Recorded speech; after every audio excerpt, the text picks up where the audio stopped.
വർഷം 1965 ഓഗസ്റ്റ് മാസം പാകിസ്ഥാൻ സൈന്യം ഓപ്പറേഷൻ ഗിബ്രാൾട്ടർ ലോഞ്ച് ചെയ്യുന്നു.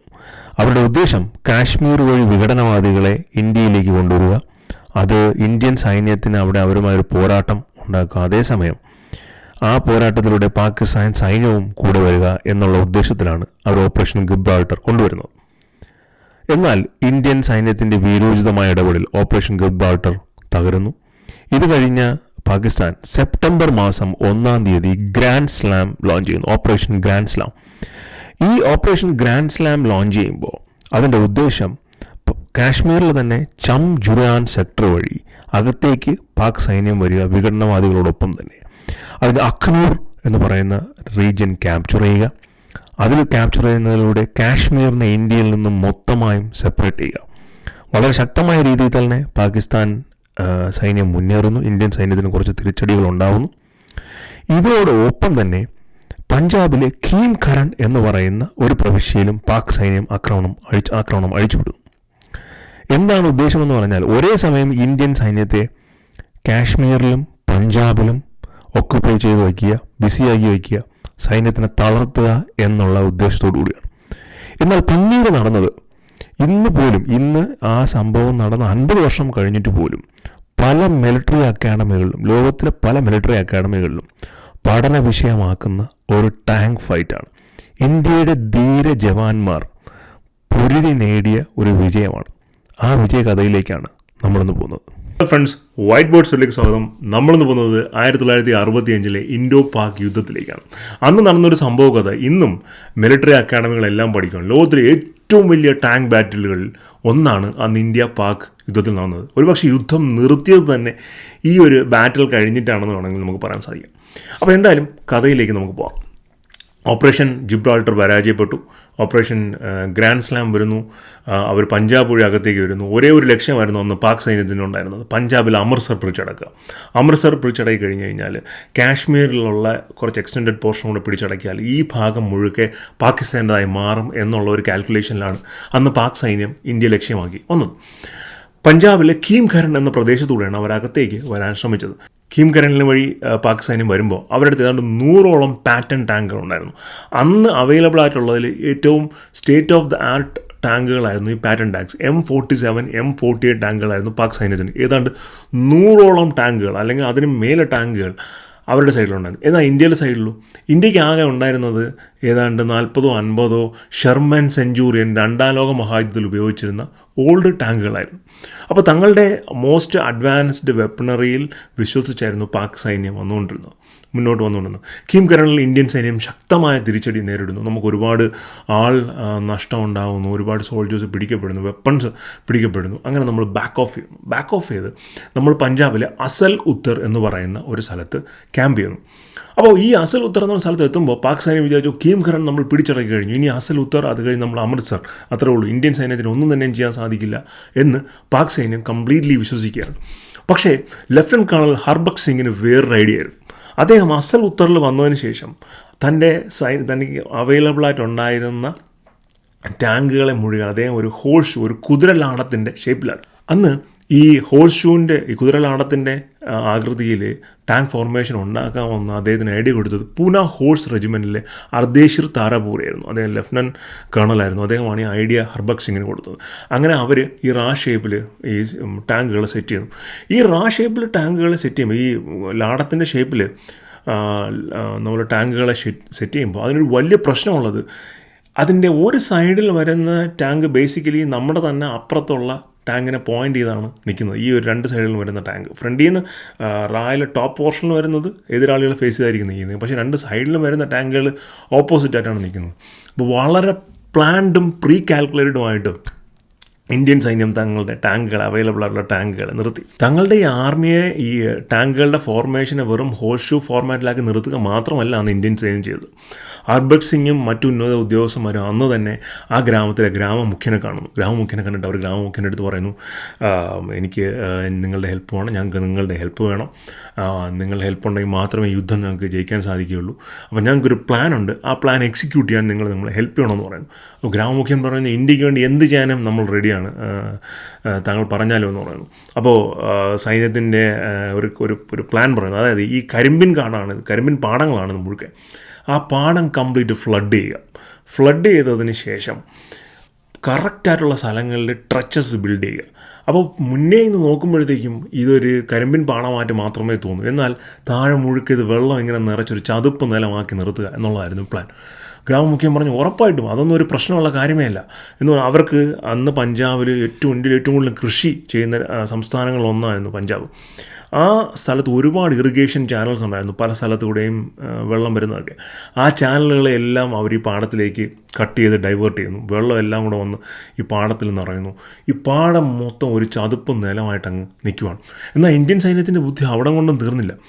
അവർ കറക്റ്റായിട്ട് ഈ പാടത്തിൽ ചതുപ്പ് നിലത്തിൻ്റെ അകത്ത് അവർ ട്രച്ചസ് ബിൽഡ് ചെയ്യാൻ തുടങ്ങി. അതായത് വെള്ളത്തിൻ്റെ അടിയിൽ നിന്ന് ചെളി മാറ്റി ട്രച്ചസ് ബിൽഡ് ചെയ്യാൻ തുടങ്ങി. അപ്പോൾ ശരിക്കും പറഞ്ഞാൽ ടാങ്ക് ഇങ്ങനെ വരുമ്പോഴത്തേക്കും ഈ വെറുതെ ഒരു സർഫസിൽ കൂടെ പോകാൻ പറ്റില്ല, പെട്ടെന്ന് ഒരു സൈഡ് കൊണ്ടങ്ങ് താന്നു പോകും. ഇത് ചതുപ്പ് നിലത്തിലങ്ങ് ഇരുന്നു പോകും. അതാണ് പറ്റുന്നത്. ബുദ്ധിമാന്മാരായ ഇന്ത്യൻ സൈന്യാധിപന്മാരും സൈനികരും മനസ്സിലാക്കിയ ഒരു കാര്യം, തങ്ങളുടെ ഷെർമൻ ടാങ്ക്സ് അല്ലെങ്കിൽ സെഞ്ചൂറിയൻ ടാങ്ക്സിന് 32 ടൺ ഭാരമുള്ളപ്പോൾ M47, M48 പാറ്റൻ ടാങ്കുകളുടെ ഭാരം ഏതാണ്ട് 45 ടണ്ണാണ്. ചതുപ്പ് നിലങ്ങളിൽ കൂടെ പോയി കഴിഞ്ഞാൽ അത് ഇരുന്ന് പോകും, അല്ലെങ്കിൽ അത് താഴോട്ട് ഡിപ്പായി പോകും എന്നുള്ള ലോജിക്ക് അവർ വളരെ കറക്റ്റായിട്ട് മനസ്സിലാക്കി. അങ്ങനെ ഈ ആർക്ക് സെറ്റ് ചെയ്യുന്നു, ഈ പാടം പുഴുക്കെ വെള്ളത്തിൽ നിറയ്ക്കുന്നു. പിറ്റേ ദിവസം ഇന്ത്യൻ ആർമിയെ തകർത്ത് കളയാം, തങ്ങളുടെ അവസാനത്തെ ഒരു അറ്റാക്കാണ്, ഓൺസ്ലോട്ടാണ് എന്നുള്ള ഒരു ഐഡിയയിൽ പാക് സൈന്യം അവരുടെ 100 കണക്കിന് പാറ്റൻ ടാങ്കുകളുമായിട്ട്, നമ്മൾ പറയുമ്പോൾ ബാറ്റൺ എന്നാണ് പറയുന്നത്, ശരിക്കും പാറ്റൺ ആണ്, പാറ്റൺ ടാങ്കുകളുമായിട്ട് ഈ സ്ഥലത്തേക്ക് വരുവാണ്. ഭയങ്കരമായ പോരാട്ടം നടക്കുന്നു. പക്ഷേ നിമിഷങ്ങൾക്കുള്ളിൽ അമേരിക്കൻ സ്പോൺസേഡ് പാറ്റൺ ടാങ്കുകൾ അവിടെ ശരിക്കും പറഞ്ഞാൽ സിറ്റിംഗ് ഡക്സായി മാറുന്നു. അതൊരു ഇംഗ്ലീഷ് പ്രയോഗമാണ്, സിറ്റിംഗ് ഡക്ക് എന്ന് പറഞ്ഞാൽ ശരിക്കും അനങ്ങാൻ പറ്റുന്നില്ല. 4 സൈഡും വരുന്ന അപകടങ്ങളും വെടികളും എല്ലാം കൊള്ളുക എന്നുള്ളതല്ലാതെ വേറെ പ്രത്യേകിച്ച് ഒന്നും തന്നെയും ചെയ്യാനില്ല.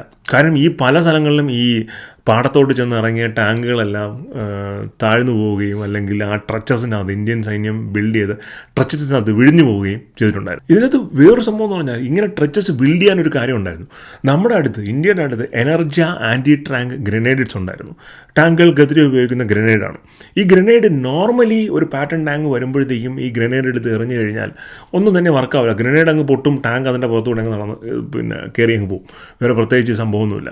പക്ഷേ ഇതൊരു ഒരു ട്രഞ്ചിൻ്റെ അകത്ത് ഇത് ജാമായിരിക്കുവാണ് എന്നുണ്ടെങ്കിൽ ഇതിൻ്റെ കറക്റ്റ് പോയിന്റിൽ ആ ഗ്രനേഡ് അപ്ലൈ ചെയ്ത് കഴിഞ്ഞാൽ, ഗ്രനേഡ് ബ്ലാസ്റ്റ് ആയി കഴിഞ്ഞാൽ ആ ടാങ്കിനത് കേടുപാട് സംഭവിക്കും. ആ ഒരു ഉദ്ദേശത്തോടു കൂടിയാണ് നമ്മൾ ഈ ട്രച്ചസ് ബിൽഡ് ചെയ്ത് തന്നെ. അപ്പോൾ ഈ ട്രഞ്ചസ് ബിൽഡ് ചെയ്ത് തന്നെ, ഈ ട്രഞ്ചസിൻ്റെ അകത്ത് ഈ ടാങ്ക് ഇരിക്കും, ബാക്കിൽ നിന്ന് ഗ്രനേഡ് വന്ന് ഇടും, പൊട്ടും, ടാങ്ക് എൻ്റെ ജോലി കഴിയും.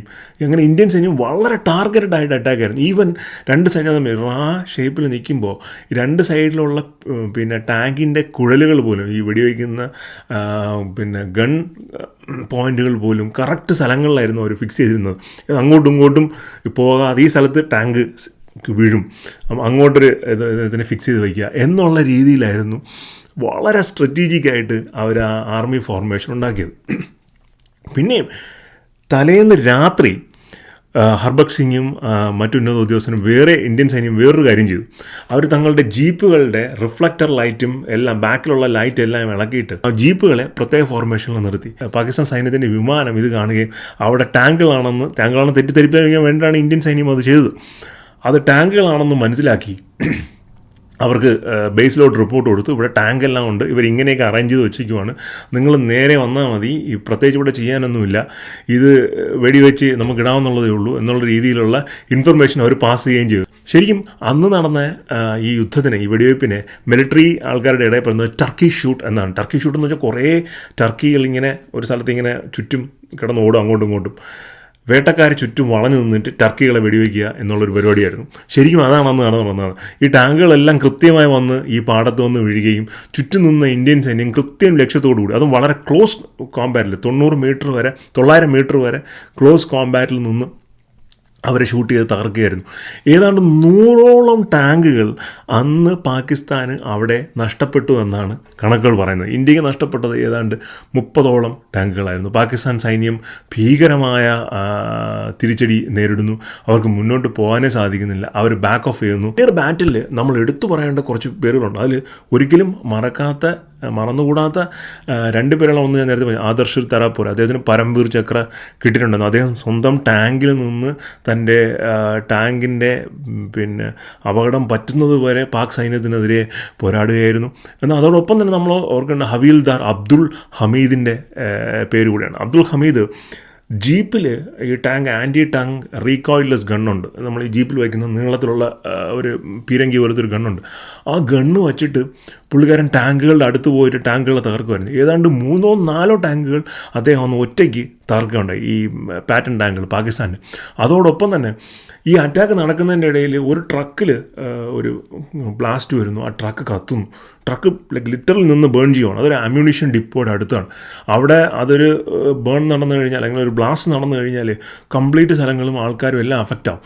അദ്ദേഹം ഉടനെ തന്നെ ചാടി ഇറങ്ങി ഈ ട്രക്കിനെ എടുത്തിട്ട് വേറെ ദൂരെ കൊണ്ടുപോയി. അദ്ദേഹത്തിന് അപകടമൊന്നും പറ്റില്ല. പക്ഷേ അദ്ദേഹം ധീര ജവാനായി ഈ കത്തിക്കൊണ്ടിരിക്കുന്ന ട്രക്കിൽ, അതും ഈ അമ്യൂണീഷൻ ഡിപ്പോയിൽ അടുത്ത് നിൽക്കുന്ന ട്രക്കിനെ ഓട്ടിച്ച് ദൂരെ കൊണ്ട് നിർത്തുക. ആ ട്രക്കും കത്തി പോവുകയും ചെയ്തു. പിന്നീട് തിരിച്ചു വന്നിട്ടാണ് അദ്ദേഹം വീണ്ടും തൻ്റെ ജീപ്പ് എടുത്തുകൊണ്ട് പോയി ഈ ഗണ്ണുമായിട്ട് ഈ പാകിസ്ഥാൻ ടാങ്കുകളെ ഫുള്ള് അടിച്ചിട്ടത്. പക്ഷേ അൺഫോർച്ചുനേറ്റ്ലി അദ്ദേഹം ആ യുദ്ധത്തിൽ ആ ധീര ജവാൻ മരണപ്പെടുകയുണ്ടായി.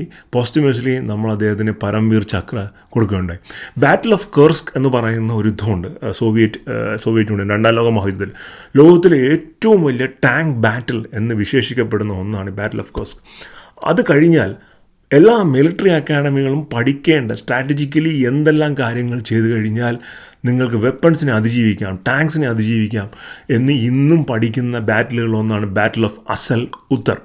ഈ അസൽ ഉത്തർ എന്ന് പറഞ്ഞാൽ ശരിക്കും നമ്മൾ മലയാളത്തിൽ കേട്ടിട്ടുള്ള പേരുമല്ല. അസൽ എന്ന് പറഞ്ഞാൽ കിടിലം, നല്ലത് എന്നുള്ളതാണ്.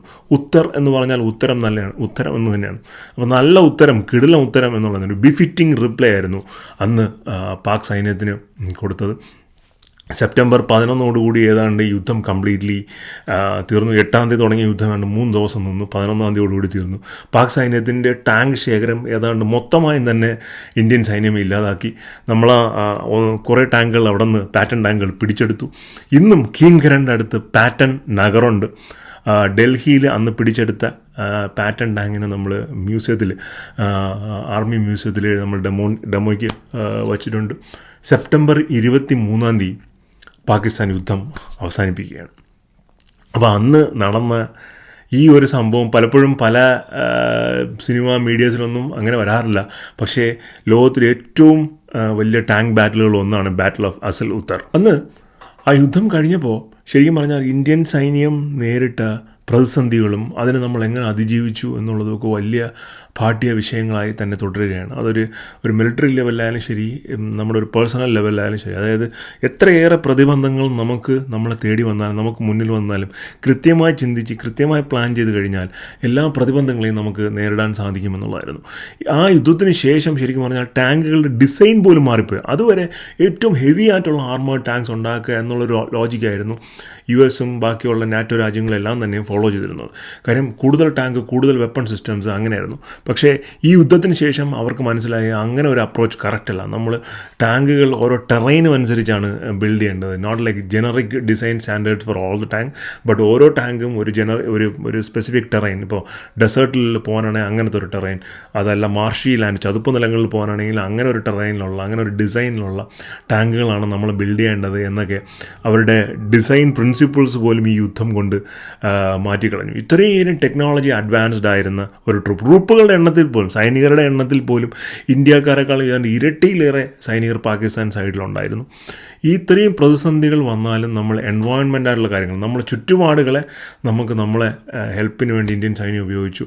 നമ്മളെ പ്രഹരശേഷി 5-10 മടങ്ങായി കൂട്ടാനായിട്ട് ആ എൻവയോൺമെൻറ്റ് സിറ്റുവേഷൻസ് നമ്മളെ ഹെൽപ്പ് ചെയ്തു. പഞ്ചാബിൽ അന്ന് ഇന്ത്യൻ സൈന്യത്തെ ഹെൽപ്പ് ചെയ്ത് അവിടുത്തെ ഗ്രാമത്തിലെ ആൾക്കാർ നമ്മുടെ കൂടെ നിന്ന് കഴിഞ്ഞ് അവരുടെ പാടങ്ങളും മറ്റും എല്ലാം ഈ യുദ്ധത്തിനായിട്ട് തുറന്നു തന്ന അല്ലെങ്കിൽ അതിനുവേണ്ടി ഇവൻ വെള്ളം പോലും നിറച്ച് എന്തും ചെയ്യാൻ ഇന്ത്യയുടെ കൂടെ നിന്ന് കഴിഞ്ഞ ഗ്രാമമുഖ്യനും ഗ്രാമനിവാസികളും എല്ലാവരും തന്നെ വലിയൊരു സല്യൂട്ട് അർഹിക്കുന്നുണ്ട്.